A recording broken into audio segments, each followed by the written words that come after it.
চার রেন্টাল পাওয়ার প্ল্যান্টের মেয়াদ বাড়ল আরও 5 বছর। আপাতত বাড়ছে না বিদ্যুতের দাম, আশ্বাস অর্থমন্ত্রীর।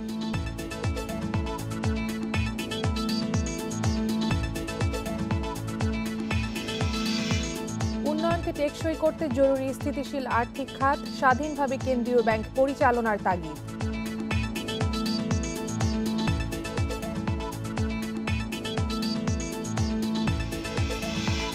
সারা দেশে প্রযুক্তি ছড়িয়ে দিতে হচ্ছে ৩৯টি হাইটেক পার্ক, 3 পার্কে জমি বরাদ্দ পেল 21 প্রতিষ্ঠান।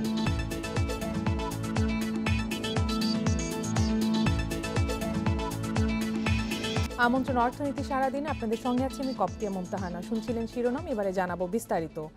4টি রেন্টাল পাওয়ার প্ল্যান্টের মেয়াদ আরও 5 বছর বাড়ালো সরকার। তবে প্রয়োজন হলেই তাদের কাছ থেকে বিদ্যুৎ কেনা হবে বলে জানান অর্থমন্ত্রী। দুপুরে ক্রয় কমিটির সভা শেষে এসব কথা দেন তিনি। এই সময় এক প্রশ্নের জবাবে মন্ত্রী আরও বলেন, এই মুহূর্তে বিদ্যুতের দাম বাড়ানোর কোনো পরিকল্পনা নেই। 2009 সাল থেকে এই বছরের সেপ্টেম্বর পর্যন্ত 116টি নতুন বিদ্যুৎ কেন্দ্র স্থাপন করেছে আওয়ামী লীগ সরকার। উৎপাদনের লক্ষ্য 24,000 মেগাওয়াট ধরা হলেও ক্যাপটিভ ও নবায়নযোগ্য জ্বালানি সহ বিদ্যুৎ উৎপাদন হচ্ছে 25,235 মেগাওয়াট। অথচ গরমে বিদ্যুতের চাহিদা 12,000 মেগাওয়াট, শীতে 8,000-এর নিচে। অনেকদিন ধরেই সমালোচনা হচ্ছে, চাহিদার তুলনায় বিদ্যুৎ উৎপাদন হচ্ছে বেশি এবং প্রয়োজনের চেয়ে বেশি বিদ্যুৎ কেন্দ্র নির্মাণ করা হয়েছে। তারপরও 4টি রেন্টাল পাওয়ার প্ল্যান্টের মেয়াদ 5 বছর বাড়ালো সরকার। অর্থমন্ত্রী বললেন, প্রয়োজন না হলে সেগুলো থেকে বিদ্যুৎ নেওয়া হবে না। এগুলোর মেয়াদ আগে শেষ হয়ে গেছে, এদের capital cost and all this things তারা আগে রিয়েলাইজ করে ফেলেছে। এখন এই মুহূর্তে তারা কোনো রকম ভাবে আমাদের এখানে যে এখানে আরো 5 বছর অপারেট করবে, কি 2 বছর অপারেট করবে, 1 বছর অপারেট করবে, এই পিরিয়ডের জন্য কোনো এক্সট্রা চার্জ দিতে হবে না। 8টি পাওয়ার প্ল্যান্ট এভাবে ক্যান্সেল করা হয়েছে যেগুলো পাইপলাইনে ছিল। এই জন্য আমাদেরকে নতুন করে আরো পাওয়ার প্ল্যান্ট করতে হবে।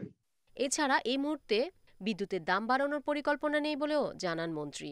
আমার বিশ্বাস সবাই ভালো অবস্থানে আছেন এবং অ্যাফোর্ডও করতে পারবেন। বিদ্যুতের প্রাইস বাড়ানো হবে, এটা এই মুহূর্তে আমাদের কাছে আসেনি প্রস্তাবনা। যখন আসবে তখন আপনাদের সাথে শেয়ার করবো এবং আমরা জানতে পারবেন।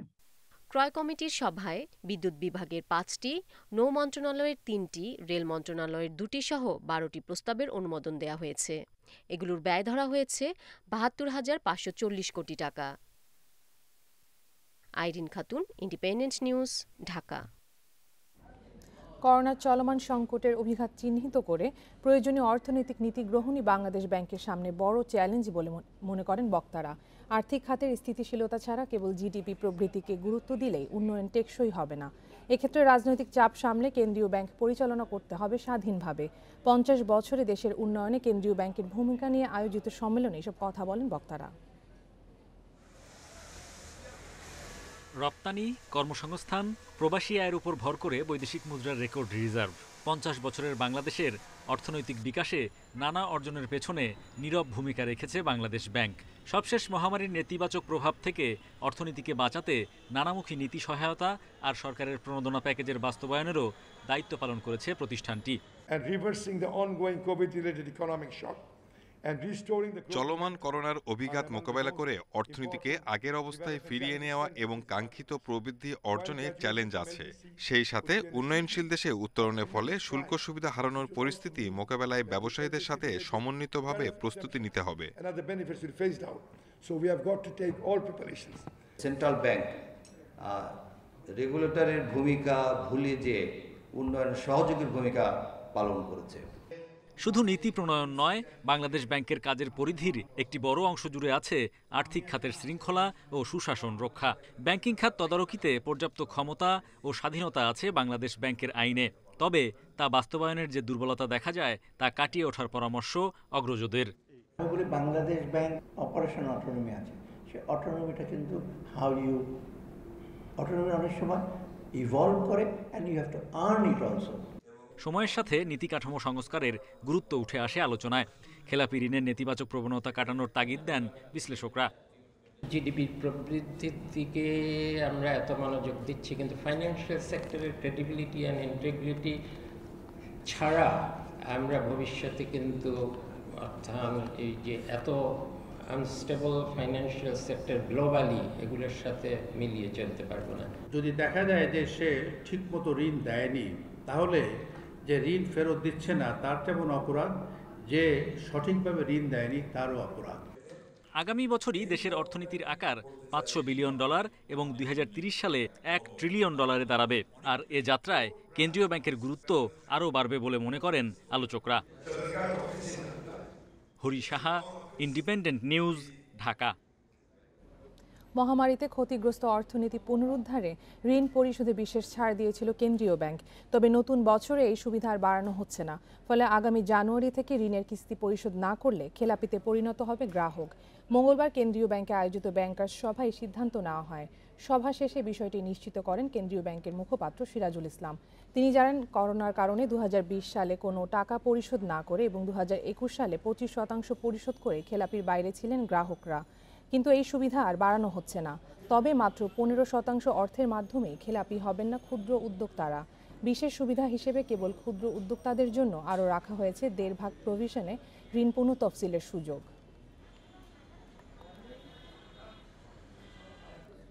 দেশজুড়ে প্রযুক্তির জাল ছড়িয়ে দিতে তৈরি হচ্ছে 39টি হাইটেক পার্ক। সেখানে এরই মধ্যে বিনিয়োগ করেছে 120টি প্রতিষ্ঠান, আর কর্মসংস্থান হয়েছে 13,000 মানুষের। আইসিটি প্রতিমন্ত্রী জানান, 2025 সালের মধ্যে $5 বিলিয়ন পণ্য রপ্তানির পাশাপাশি 30 লাখ তরুণের কর্মসংস্থান তৈরি হবে। বঙ্গবন্ধু হাইটেক সিটির 355 একর জায়গা জুড়ে চলছে উন্নয়নের মহাযজ্ঞ। এরই মধ্যে 70টি প্রতিষ্ঠান বিনিয়োগের জন্য জমি বরাদ্দ নিয়েছে, আর উৎপাদন শুরু করেছে 12টি প্রতিষ্ঠান। 2025 সালের মধ্যেই এখানে 1200 মিলিয়ন বিনিয়োগের আশা করা হচ্ছে, আর কর্মসংস্থান হবে 40,000 মানুষের। এই 372 একর জায়গার উপরে আমার এখানে এই মুহূর্তে 15,000 কর্মসংস্থান আছে। $1 বিলিয়ন এখান থেকে রপ্তানি আছে। ডিজিটাল বাংলাদেশের অগ্রযাত্রায় এগিয়ে চলছে রাজশাহীর Bangabandhu Sheikh Mujib hi tech পার্কও।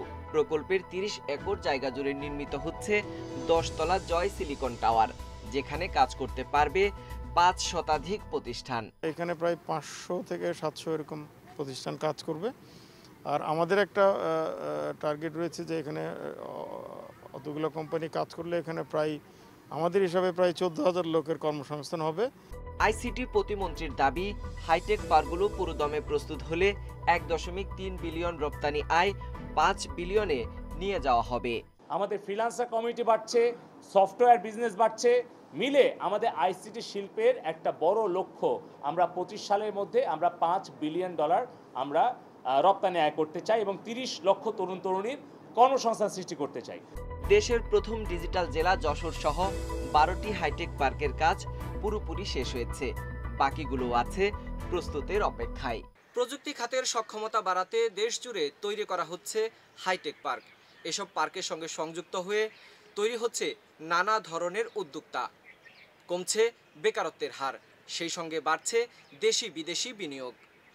Sohel Rana, independent news, Sheikh Hasina software technology park, Jessore. দেশের 3টি হাইটেক ও টেকনোলজি পার্কে 21 প্রতিষ্ঠান বিনিয়োগ করবে প্রায় 1000 কোটি টাকা। এ লক্ষ্যে বুধবার আগারগাঁওয়ে প্রতিষ্ঠানগুলোর সাথে জমি হস্তান্তরের চুক্তি সই করেছে বাংলাদেশ হাইটেক পার্ক কর্তৃপক্ষ।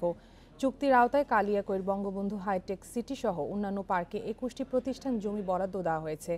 এখানে প্রতিষ্ঠানগুলো হার্ডওয়্যার, সফটওয়্যার ও ডেটা সেন্টার নির্মাণ করবে, পাশাপাশি নতুন প্রযুক্তি নিয়ে কাজ করবে। এর ফলে পার্ক 3টিতে 1000 কোটি টাকার বিনিয়োগ আসবে।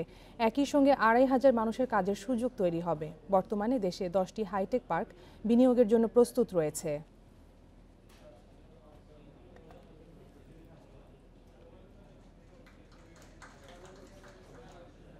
দেশে করোনা পরিস্থিতির উন্নতি হওয়ায় ভালো গতিতে ফিরেছে দেশের বেসরকারি খাতে ঋণ প্রবাহ। টানা 6 মাস বাড়ার ফলে 2 বছর পর নভেম্বরে এই সূচক উঠেছে 2 অঙ্কের ঘরে। বাংলাদেশ ব্যাংকের তথ্য অনুযায়ী নভেম্বরে বেসরকারি খাতে ঋণ প্রবাহে প্রবৃদ্ধি 10.11%, যা অক্টোবরে ছিল 9.44%। এই প্রবৃদ্ধিকে অর্থনীতির জন্য ভালো লক্ষণ হিসেবে দেখছেন বিশ্লেষকরা। অর্থাৎ দেশে বিনিয়োগের পরিমাণ আগের চেয়েও বেড়েছে। এর আগে করোনার ধাক্কায় 2020 সালের মে মাসে 7.55% নেমে আসে বেসরকারি খাতের ঋণ প্রবাহ, যা ছিল দেশের ইতিহাসে সর্বনিম্ন। তবে এখনও কেন্দ্রীয় ব্যাংকের নির্ধারিত লক্ষ্যমাত্রার নিচে রয়ে গেছে এই সূচক। দেশের তৃণমূলের ৩০ লাখ নারীর ভাগ্য বদলে গেছে পোশাক শিল্পের কারণে। দেশের অর্থনৈতিক উন্নয়নের পাশাপাশি এই শিল্প কর্মসংস্থানেও বড় ভূমিকা রাখছে। মঙ্গলবার রাজধানীর একটি হোটেলে বিজয়ের ৫০ বছর ও বিজিএমইএর ৪০ বছর উদযাপন উপলক্ষে আয়োজিত এক অনুষ্ঠানে এসব কথা বলেন বাণিজ্যমন্ত্রী টিপু মুনশি। মন্ত্রী বলেন, পোশাক শিল্প দেশের অর্থনৈতিক উন্নয়নে অবদান রাখলেও বেশ কিছু সমস্যার মধ্যে রয়েছে। সম্মিলিত প্রচেষ্টায় সব সমস্যার সমাধানের কথা বলেন তিনি। টিপু মুনশি বলেন, এখন এই ব্যবসায় সম্পৃক্ত হচ্ছেন তরুণ উদ্যোক্তারাও। তরুণরা থাকলে পথ হারাবে না দেশ, এগিয়ে যাবে বাংলাদেশ। অনুষ্ঠানে বিজিএমইএর সাবেক সভাপতিদের সম্মাননা দেওয়া হয়। এই সময় বিভিন্ন দূতাবাসের রাষ্ট্রদূত, বিভিন্ন বাণিজ্য সংগঠনের নেতা, উন্নয়ন সহযোগী এবং বিজিএমইএর সাবেক সভাপতিরা উপস্থিত ছিলেন।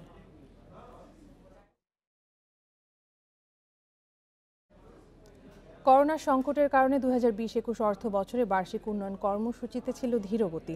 তবে অবস্থার উন্নতি হয়, আবারও চাঙা হচ্ছে এই কর্মসূচি। ফলে অর্থ বছরের 5 মাসেই এডিপির বাস্তবায়ন বেড়ে হয়েছে 18.61%, যেখানে গত অর্থ বছরের একই সময়ে এডিপি বাস্তবায়ন হার ছিল 17.93%।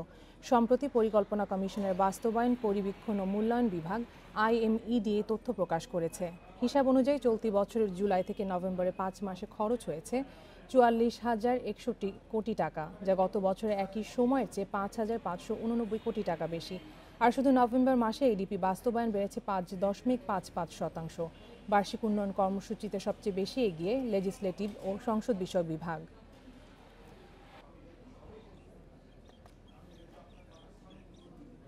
এবারে শেয়ার বাজারের খবর। 2 দিন উত্থানের পর আবারও পতনের ধারায় দেশের 2 স্টক এক্সচেঞ্জ।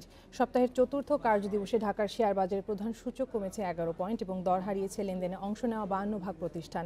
পাশাপাশি ডিএসইতে লেনদেন কমেছে 137 কোটি টাকা। অন্যদিকে চট্টগ্রাম স্টক এক্সচেঞ্জের সার্বিক সূচক কমলেও বেড়েছে লেনদেনের পরিমাণ। বুধবার মূল্যসূচকের উত্থানে লেনদেন শুরু হয় ঢাকা স্টক এক্সচেঞ্জে। লেনদেনের 10 মিনিটেই প্রধান সূচক বাড়ে 35 পয়েন্ট, কিন্তু এরপর থেকেই শুরু হয় ব্যাপক উত্থান পতন। দিন শেষে ডিএসই এক্স সূচক 11.48 পয়েন্ট কমে অবস্থান করছে 6,731 পয়েন্টে। সূচকের পাশাপাশি লেনদেনে কমেছে ঢাকার শেয়ার বাজারে। মোট লেনদেন হয়েছে 735 কোটি 37 লাখ টাকার শেয়ার, যা আগের দিনের চেয়ে 137 কোটি 23 লাখ টাকা কম। হাত বদলে অংশ নেওয়া 377টি কোম্পানি ও মিউচুয়াল ফান্ডের মধ্যে দর হারিয়েছে 52 ভাগ প্রতিষ্ঠান, যেখানে দর বেড়েছে 133টির, কমেছে 196টির এবং অপরিবর্তিত আছে 48টি প্রতিষ্ঠানের শেয়ার দর। সবচেয়ে বেশি লেনদেন হওয়া প্রতিষ্ঠানের তালিকায় প্রথম অবস্থানে উঠে এসেছে বাংলাদেশ শিপিং কর্পোরেশন, দ্বিতীয় বেক্সিমকো লিমিটেড এবং তৃতীয় অবস্থানে বাংলাদেশ সাবমেরিন কেবলস। শতাংশের দিক থেকে দরবৃদ্ধির তালিকার প্রথম অবস্থানে ঢাকা ডাইন, দ্বিতীয় বাংলাদেশ সাবমেরিন কেবলস এবং তৃতীয় অবস্থানে অ্যাটলাস বাংলাদেশ। অন্যদিকে চট্টগ্রাম স্টক এক্সচেঞ্জে সার্বিক সূচক 17.86 পয়েন্ট কমে অবস্থান করছে 19,621 পয়েন্টে। লেনদেন হয়েছে 53 কোটি 38 লাখ টাকার share. Koptia Mumtahana, independent news, Dhaka. এবারে জানাবো বিশ্বের প্রধান মুদ্রার সাথে টাকার আজকের বিনিময় হার। অপরিবর্তিত রয়েছে যুক্তরাষ্ট্রের ডলারের দর, বিনিময় হয়েছে 85 টাকা 80 পয়সায়। যুক্তরাজ্যের পাউন্ডের দর বেড়েছে, বিনিময় হয়েছে 117 টাকা 59 পয়সায়।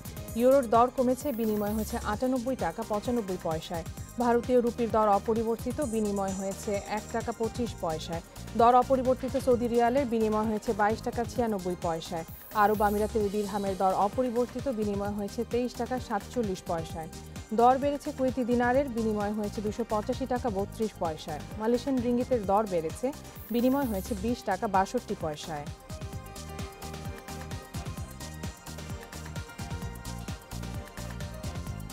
এই ছিল আজকের অর্থনীতি সারাদিনে। ইন্ডিপেন্ডেন্ট টেলিভিশনের সব খবর আরও জানতে চোখ রাখুন ফেসবুক, ইউটিউব এবং টুইটারে। আমন্ত্রণ আমাদের পরের আয়োজনে।